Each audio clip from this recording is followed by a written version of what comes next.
કપડાં મેલા હોય ધોવા માટે શું કરીએ છીએ? ખૂબ મેલા છે, તેલ છે, માટી છે, ગ્રીસ છે, તો શું કરવું પડે છે? સીધા ધોઈ નાખીએ છીએ બ્રશ લગાડીને, ઘસવા માંડીએ સીધા? નહીં. પાણીમાં બોળીએ છીએ? નહીં. સાબુના પાણીમાં, અને ખૂબ મેલા હોય તો ગરમ પાણીમાં, સાબુ અને ગરમ પાણીમાં બોળી રાખવા પડે છે ઘણા કલાકો સુધી. પછી ક્યાંક જઈને મેલ નીકળે છે. 5-6 વાર ધો કરીને, ઘસીને, ધોકા મારીને એક થોડું નાનું કપડું પણ આટલું બધું માંગી લે છે ચોખ્ખાઈ. એને ચોખ્ખા થવા માટે આટલી બધી પ્રોસેસમાંથી પસાર થવું પડે છે. રોજનો અનુભવ છે આપણો. વિચારો, જન્મો જન્મથી ભેગા કરેલા કષાયો, મનનો મેલ,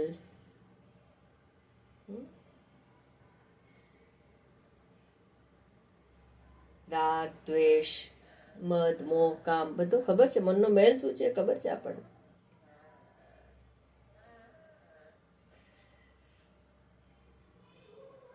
બુદ્ધિની વિચિત્રતાઓ, ન લેવાના નિર્ણયો લઈ બેસીએ, અવિદ્યા તો છે જ, વિક્ષેપ છે, અજ્ઞાનનું આવરણ છે અવિદ્યા એટલે. વિચારો, આટલો બધો મેલ. સાબુ નહીં જોઈએ, ગરમ પાણી નહીં જોઈએ, બોળી રહેવું નહીં પડે મન. વર્ષો સુધી કરવું પડશે. આ સાબુ જ એટલે ઈશ્વર, ભગવાન નામ તમને વારંવાર લેવા કહીએ છીએ. થોડુંક વેદાંત સાંભળી લીધું હોય એટલે થાય કે અરે, હું જે બ્રહ્મ છું, હવે મારે કેમ નામ લેવાનું? કોઈ અર્થ જ નથી હવે નામ લેવાનો. Why should I take his name? Here is the catch.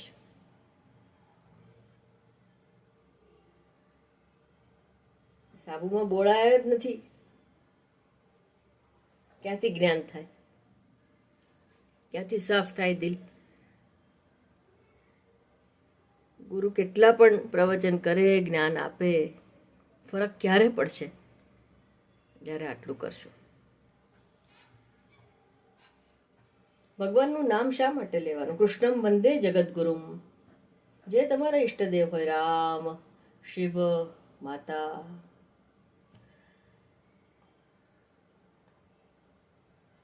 પુરાણોનો થોડો અભ્યાસ હશે, ખ્યાલ આવશે કે શિવજીને સ્વયં ગુરુ સ્થાને મૂકીને પાર્વતી માતાએ સ્વયં જ્ઞાન લીધું છે, જેને ગુરુ ગીતા કહેવામાં આવે છે. ક્યારેક એની ઉપર આપણે ચર્ચા કરીશું. અત્યારે તો પહેલા આપણે બોળવાના છે કપડા. આજે બોળીએ આખી રાત, કાલે વાત. નામ લો છો ત્યારે થાય છે શું? કોઈ પણ પદાર્થનું જ્ઞાન, કોઈ પણ પદાર્થને જ્યારે તમે જુઓ છો, દાખલા તરીકે આ વસ્ત્ર, આને મેં જોયું, તમે જોયું, આ કેસરી રંગનું વસ્ત્ર છે. આંખથી આ દ્રશ્ય અંદર ગયું, અને જે ક્ષણે મને જ્ઞાન થયું એની એક જ ક્ષણ પહેલા આપણું અંતઃકરણ આ વસ્ત્રાકાર બની ગયું. અંતઃકરણની જે જ્ઞાન કરાવવાની જે વૃત્તિ છે એ પાણી જેવી છે. જે આકારમાં નાખો એ આકારમાં પાણી ઢળી જાય એમ જે પણ વસ્તુનું જ્ઞાન કરાવવાનું હોય, અંતઃકરણ એ ક્ષણે એ વસ્તુ જ્યાં સુધી ન બને ત્યાં સુધી એનું જ્ઞાન અંદર નોટ થતું નથી. હવે વાત, જ્યારે કહીએ છીએ શ્રી કૃષ્ણ શરણમ મમ, જય અંબે માં, રામ, હર શિવ શંકર, કોણ છે આ? જેણે બ્રહ્મને જાણ્યો છે. બ્રહ્મ તો છે જ, જેણે બ્રહ્મને જાણ્યો છે. અને માટે જ શ્રી ભગવાન ઉવાચે કહ્યું છે. જાણ્યા પછી કૃષ્ણ ભગવાન ભગવાન થઈ ગયા. ભગવાને જાણ્યું. જ્યારે બોલીએ છીએ એનું નામ કૃષ્ણ, એ જ્ઞાન અંદર અંતઃકરણની વૃત્તિ જ્યાં સુધી પોતે એ નામ બની નથી જતી, થોડીક સેકન્ડ માટે, ત્યાં સુધી હું આ કૃષ્ણ ભગવાનનું નામ લઉં છું એવું મને જણાતું નથી. આ જ નામનો મહિમા છે, આ જ નામનો સિક્રેટ છે. એટલે તમને લેવા કહીએ છીએ. આ સાબુનું કામ કરે છે. બોળી દો તમારી જાતને, પૂરેપૂરી ડૂબાવી દો. જ્યારે ભજન કરો, સત્સંગ કરો, નામ લો, ત્યારે પૂરેપૂરા એનામાં ડૂબી જાઓ. આ કષાયો મેલ, તમે વિચાર કરો, એ તત્વ પરબ્રહ્મ તત્વ, કૃષ્ણસ્તુ ભગવાન સ્વયં એવું કહ્યું છે. બીજા કોઈ પણ દેવી દેવતા માટે આ શબ્દ વપરાયો નથી જે કૃષ્ણ પરમાત્મા માટે વપરાયો છે. બધા જ છે, ઈશ્વર જ છે, બ્રહ્મ જ છે. રામ કહો તો પણ એક જ છે. એ જ નારાયણના બધા 24 અવતાર છે. શ્રીમદ ભાગવતજીમાં આપને ખબર છે, વિદિત છે. આપણે શું કરવાનું છે? નામ લઈને ક્યાં પહોંચવાનું છે? અંતઃકરણમાં ભગવાનની વૃત્તિને આપણે જાણી જોઈને ઊભી કરવાની છે. કારણ કે વૃત્તિ ઊભી થાય એટલે એક ક્ષણ માટે એ બનવું જ પડે. એક ક્ષણ માટે હું રામ, હું કૃષ્ણ, હું મા બની જાઉં છું. અને જે ક્ષણે જે બની ગયા એના સંસ્કાર રહી જાય છે, સુગંધ રહી જાય છે.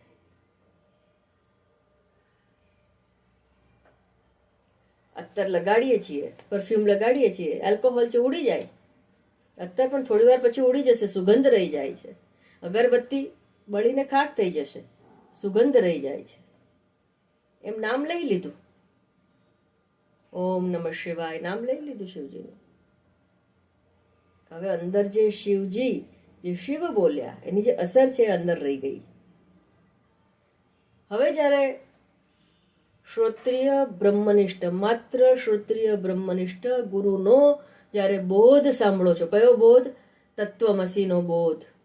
જીવ બ્રહ્મ ઐક્યની વાતો જ્યારે સાંભળો છો, અજ્ઞાનના નિવારણ માટે જે પણ જ્ઞાનની ઔપનિષદિક જ્ઞાનની જરૂર છે, એ જ્ઞાનનું જ્યારે તમને શ્રવણ કરાવે છે, ત્યારે પેલી જે અંદર જે સંસ્કાર રહી ગયા હતા ને, શિવજીના, કૃષ્ણ ભગવાનના, કોઈ પણ ભગવાનના, એ સંસ્કાર અને અહીંયાથી જ્યારે જ્ઞાન કાનમાંથી સાંભળીએ છીએ ત્યારે એ બંને એક થાય છે, ઐક્ય થાય છે, ભેગા થાય છે. અને આ જે ઐક્ય થાય છે, એ ઐક્ય થાય ત્યારે જ તમને સમજાય છે કે તમે એ પરબ્રહ્મ છો. ઘણો મોટો છે પરમાત્મા, મેળે મેળે નહીં પહોંચી શકાય. એકલી તમારી બુદ્ધિનું કામ નથી, એના સંસ્કાર અંદર હશે, એ જ મેચ કરવા પડશે. એકલું કામ નથી. અને માટે જ પ્રાર્થનાનું વિશેષ મહત્વ છે. પ્રાર્થનાઓ એટલે જ કરવી પડે છે કે આ ઘણો મોટો છે. હે પ્રભુ, હિંમત કરું છું તને જાણવાની. મનુષ્ય જન્મ છે, ઘણી વાર કહ્યું છે, આ છેલ્લો ચાન્સ છે, તું મદદ કર. એટલે દરેકે દરેક ઉપનિષદની શરૂઆતમાં તમે જોશો તો શાંતિ મંત્રો આપ્યા છે. ઉપનિષદના શિષ્યોને પણ શાંતિ મંત્ર કરવા પડે છે. આપણે નહીં નામ લેવું પડે.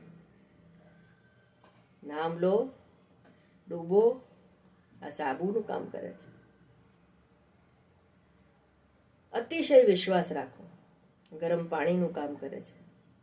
વિશ્વાસ રૂપી જળ, ઈશ્વર રૂપી સાબુ, એમાં બોળી રાખો મન, બુદ્ધિ, ચિત્ત, અહંકાર, ઈચ્છા, રાગ, દ્વેષ, બધું બોળી દો, ધોવાઈ જશે. પછી એ જ્ઞાન માટે તૈયાર થયેલું ચિત્ત હશે તો ગુરુનું જ્ઞાન મળ્યા વગર નહીં રહે. એ પછી જવાબદારી એની થઈ જાય છે. આપણે આપણી સ્લેટ ચોખ્ખી લઈને જવાનું છે, એ લખી શકે.